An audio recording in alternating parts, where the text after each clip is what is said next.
A cruel boss thought he could humiliate his youngest intern on her birthday.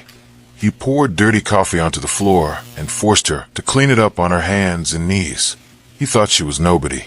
He had absolutely no clue she was actually the secret daughter of the company's billionaire founder. Within just 3 hours, the tables turned completely. Watch until the very end to see the exact moment this bully realizes he just fired the woman who owns his entire future. Welcome to Crown and Karma Tales. If you love stories about royalty hidden in plain sight and sweet karma catching up to arrogant people, please hit that subscribe button right now. It helps us bring you more amazing stories every week. Also, take a moment to drop a comment below. Let us know which city or country you are watching this video from. We love reading your comments. Now, let's begin our story. The alarm clock buzzed at precisely 5 o'clock in the morning. Victoria opened her eyes and smiled. It was her 25th birthday. For most people, a 25th birthday is a time for big parties and celebrations. But Victoria did not want a massive party. She wanted to prove herself. Victoria was the only daughter of Lawrence Kensington, the billionaire founder of Kensington Global. The company was a massive empire. It owned skyscrapers, shipping lines, and massive tech firms. Lawrence was one of the wealthiest men in the country, but he was also a man who believed in hard work. He had started from nothing, and he wanted his daughter to understand the value of a dollar. If you want to lead the company one day, you must understand how it works from the bottom up, Lawrence had told her. Victoria agreed completely. She did not want handouts. She wanted to earn the respect of her future employees. So she applied for an entry-level internship at one of the regional offices under a fake last name. On paper, she was just Victoria Cross, a recent college graduate with a simple resume. She got the job on her own merits. For the past 3 months, she had been working as a junior assistant in the marketing department. It was exhausting work. She made coffee, copied files, and organized messy data spreadsheets. She never complained. She arrived early and left late. On this particular morning, Victoria dressed in her usual simple attire. She wore a plain white blouse and a dark skirt. She tied her hair back in a neat ponytail. She did not wear expensive jewelry or carry luxury designer bags. She took the crowded subway to work, just like every other regular employee. When she walked into the office building, the lobby was bustling. People were rushing to the elevators, holding cups of hot coffee. Victoria felt a surge of excitement. It was her birthday, and she felt like today was going to be a turning point. She took the elevator up to the 12th floor. As she walked to her small cubicle, she noticed her supervisor, Mr. Davenport, standing near her desk. Mr. Davenport was a tall, heavy-set man with a permanent scowl on his face. He was notorious for being a bully. He loved to flex his power over interns and low-level workers. He took credit for other people's hard work and blamed his subordinates for his own frequent mistakes. "You are 2 minutes late, Cross," Davenport barked, tapping his expensive watch. Victoria checked her watch. It was exactly 7:58 a.m. Her shift started at 8 a.m. "I am actually 2 minutes early, Mr. Davenport," Victoria said politely, trying to keep her tone pleasant. Davenport narrowed his eyes. He did not like to be corrected, especially by an intern. "Do not talk back to me. I do not care what your watch says. My watch is the only one that matters in this office." Victoria took a deep breath. "Understood, sir. What are my tasks for today?" Davenport let out a cruel, mocking laugh. He crossed his arms over his chest. "Today is a very special day, Cross. We have a massive inspection coming up tomorrow morning. The regional director is visiting. Everything needs to be absolutely spotless." "I am ready to help with the marketing reports," Victoria said, reaching for her notebook. "Forget the reports," Davenport snapped. "The cleaning staff is shorthanded today. 2 of the janitors called in sick. I need someone dependable to handle the heavy cleaning. And since you are the lowest person on the totem pole, that person is you." Victoria froze. "Excuse me." Davenport reached behind his back and pulled out a bright yellow plastic bucket. Inside the bucket was a bottle of heavy bleach, some old rags, and a worn-out toilet brush. He dropped the bucket heavily onto her desk, knocking over her favorite coffee mug. You are going to clean the public restrooms on the 11th, 12th, and 13th floors, Davenport said, a twisted grin spreading across his face. I want them scrubbing until they shine.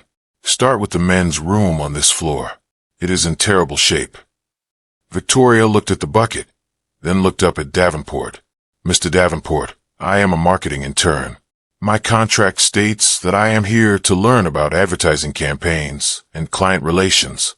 Cleaning toilets is not part of my job description. Davenport leaned forward, placing his heavy hands on her desk. He lowered his voice, making it sound cold and threatening. Your job description is whatever I say it is. If you refuse, I will write a glowing review of your terrible attitude and send it straight to Human Resources. You will be fired before lunch. Do you want a black mark on your career before it even starts? Victoria felt a lump form in her throat. She wanted to scream. She wanted to tell him exactly who her father was. She wanted to see the color drain from his arrogant face. But she remembered her father's words. True strength is staying calm when people show you their worst. Today is my birthday, Mr. Davenport, Victoria said quietly, hoping to find a shred of humanity in him. I was hoping I could at least finish the presentation I worked on all last night. Davenport laughed out loud. It was a loud, ugly sound that made several people in nearby cubicles turn around to look. Your birthday? Oh, how tragic, Davenport sneered. Do you think the business world cares about your birthday? The corporate world is cruel, Cross. Consider this my birthday gift to you. It is a lesson in humility. Now, pick up that bucket and get to work. If those toilets are not sparkling by noon, you can pack your things and leave. He turned on his heel and walked away, clearly pleased with himself. Victoria stood alone at her cubicle. She could feel the eyes of her coworkers on her. Some looked away out of embarrassment. Others looked at her with pity. Nobody stood up for her. Nobody wanted to risk the wrath of Mr. Davenport. Victoria bit her lower lip to keep from crying.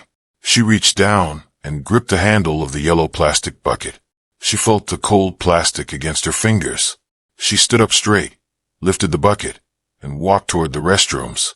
The 12th floor public restroom was large and heavily used. The air smelled strongly of stale water and cheap air freshener.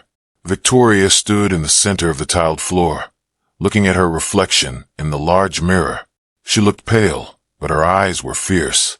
She put on a pair of yellow rubber gloves. She pulled her hair back tighter. Then she opened the first stall. It was disgusting. The toilet was filthy, and the floor around it was stained. Victoria felt a wave of nausea hit her. She had never cleaned a toilet in her life. At home, they had a full staff of professional housekeepers.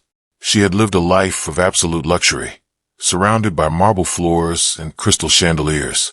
But she refused to let Davenport break her spirit. She poured the bleach into the bowl.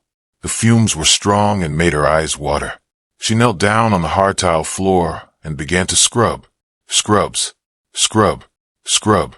With every movement of her arm, she thought about her father. She thought about how he started his empire by cleaning machinery workshops in his youth.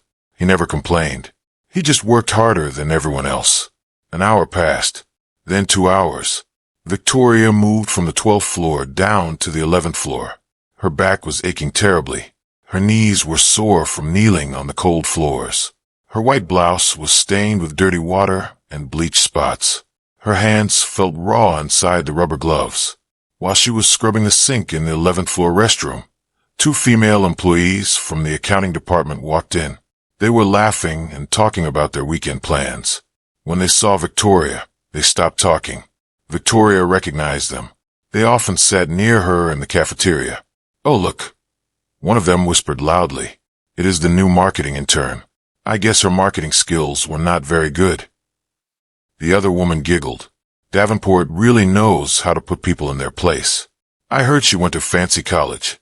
Look at her now, cleaning up after us. They washed their hands, purposely splashing water onto the counter that Victoria had just wiped down.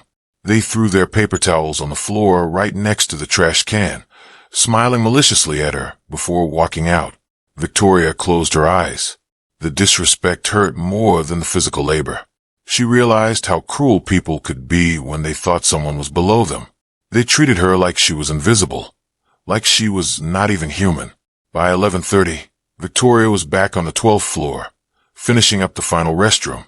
She was exhausted. Her stomach was growling with hunger, but she had not been allowed to take a break.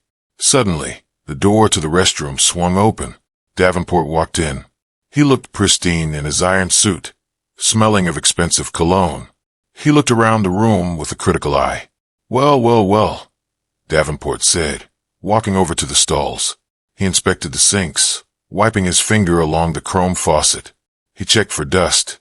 To his disappointment, everything was absolutely spotless. Victoria had done a perfect job. Davenport frowned. He wanted to find a reason to yell at her. He wanted to break her complete composure. He walked over to the last toilet stall. He looked inside. Then, he looked down at Victoria, who was standing by the sinks holding the damp rag. "You missed a spot behind the base of the toilet." Davenport lied. "It is still dusty." "I wiped that area twice, Mr. Davenport," Victoria said, keeping her voice completely level. "It is completely clean." Davenport walked closer to her. He took a half-full cup of cold coffee that he was holding in his hand. With a nasty smirk, he tipped the cup over. He poured the dark, sticky coffee right onto the freshly scrubbed white tile floor. The liquid splashed against the bottom of the walls and pooled into a messy puddle. "Oh, look at that," Davenport chuckled. "A spill. It seems your job is not finished yet, Cross. Clean it up, and make sure you get down on your hands and knees to do it right. I want to see you really work for your paycheck today." Victoria stared at the brown puddle. Then, she looked up at Davenport. Her sadness was completely gone. It was replaced by a cold, sharp anger. "Is this amusing to you, Mr. Davenport?" she asked. Her voice was no longer that of a timid intern. It was quiet, steady, and full of authority. Davenport blinked, surprised by the sudden change in her demeanor.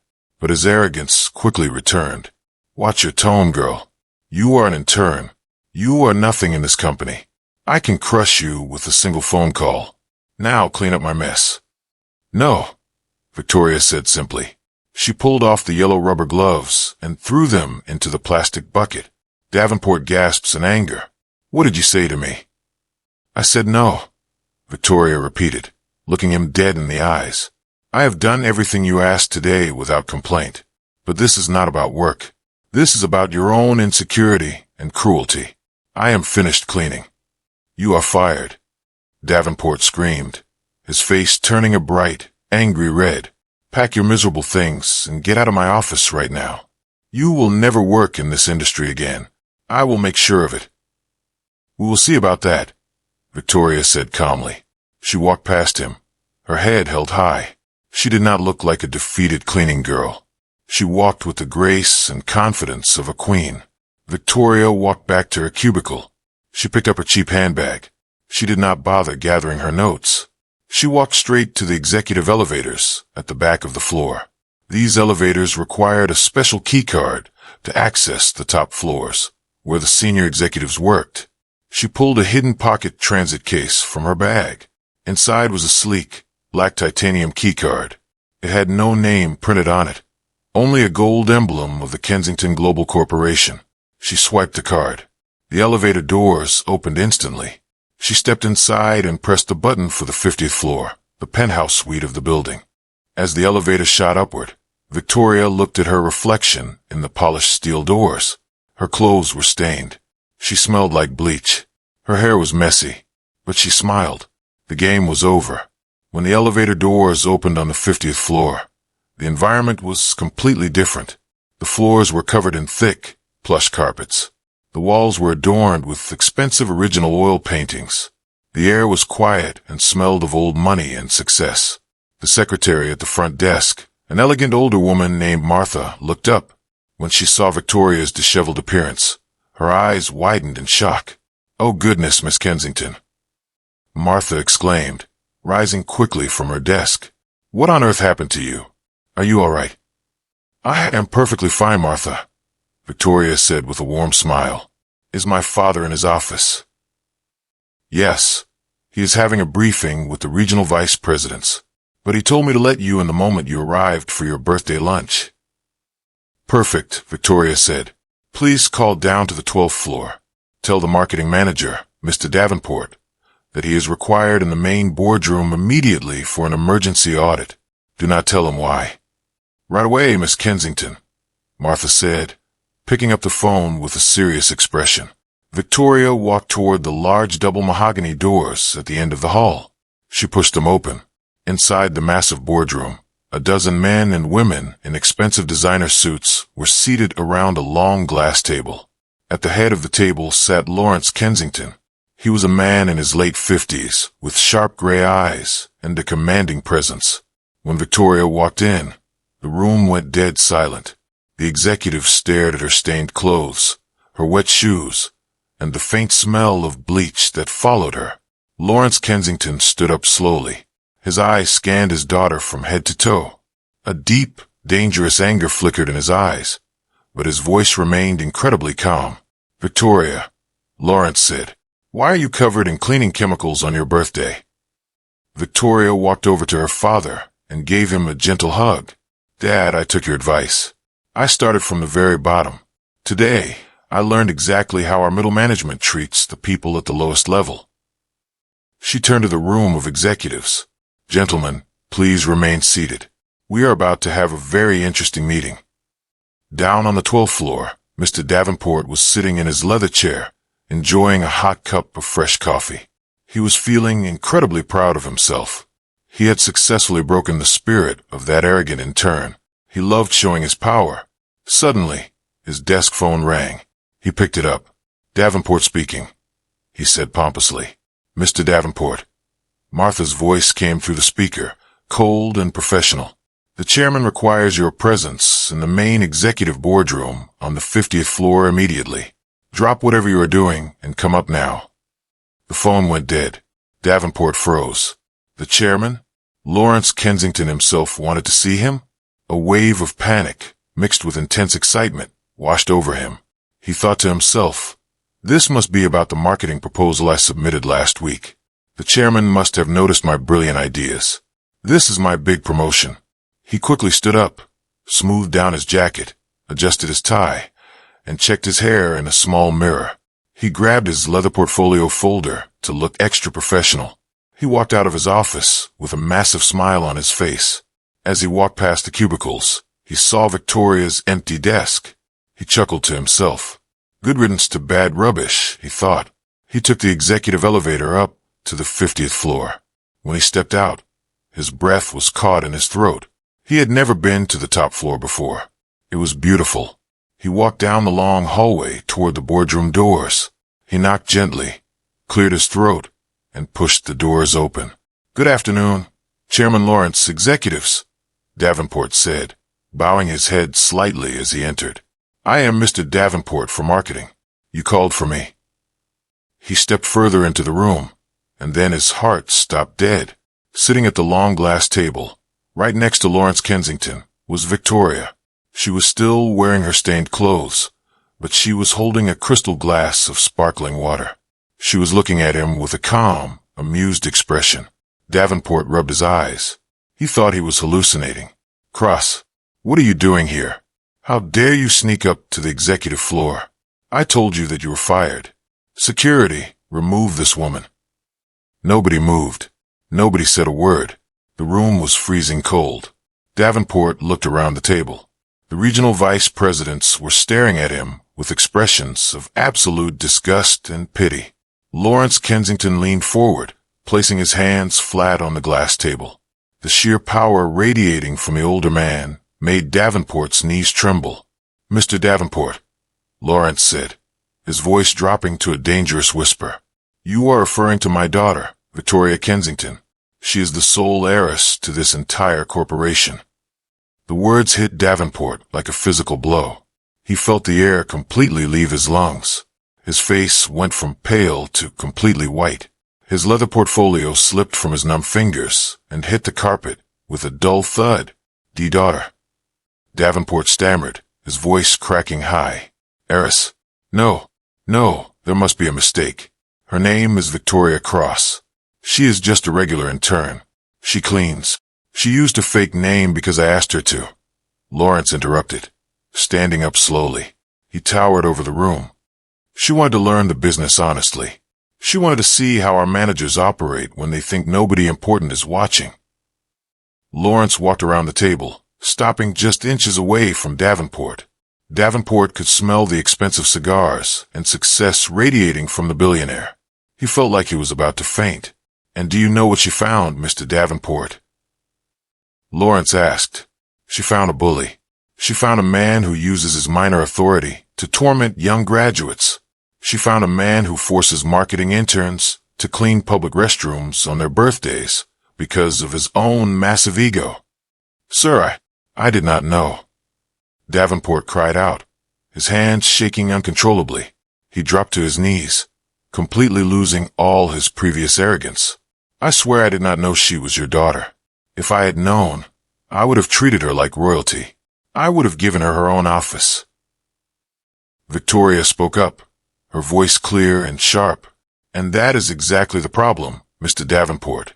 You only treat people with respect if you think they have power over you. If you think someone is below you, you treat them like garbage.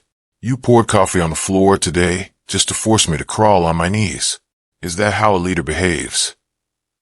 Davenport looked at Victoria, tears of pure terror forming in his eyes. "Miss Kensington, please. It was a joke, a silly office joke. I was just trying to teach you about the harsh reality of the corporate world. Please forgive me." "You did teach me a lesson, Davenport," Victoria said, standing up and walking over to him. "You taught me exactly what kind of manager I will never allow in this company. You are a cancer to our workplace culture." Lawrence Kensington looked down at the pathetic man groveling on his boardroom floor. "Mr. Davenport," Lawrence said coldly, "you are terminated from Kensington Global effective immediately. You will leave this building within 10 minutes. You will take nothing with you but your personal items. Your security clearance is revoked." "Please, Mr. Lawrence," Davenport begged, grabbing at the air. "I have a mortgage. I have a car payment. My career will be completely ruined if you fire me like this." "Your career is indeed ruined," Lawrence agreed, "because I'm also going to ensure that a full report of your abusive behavior, along with the security footage from today, is sent to every single recruitment agency and corporate office in this city. Nobody will ever hire you to manage so much as a lemonade stand." Davenport let out a pathetic sob. His entire world had crumbled in a matter of minutes. The very girl he had humiliated, the girl he thought was nothing, held his entire destiny in her hands. "And there's one final thing," Victoria added, looking down at him. "Before you pack your bags and leave this building forever, there's a small task that needs your urgent attention." Davenport looked up, a tiny sliver of desperate hope in his eyes. "Anything, Miss Kensington. I will do anything."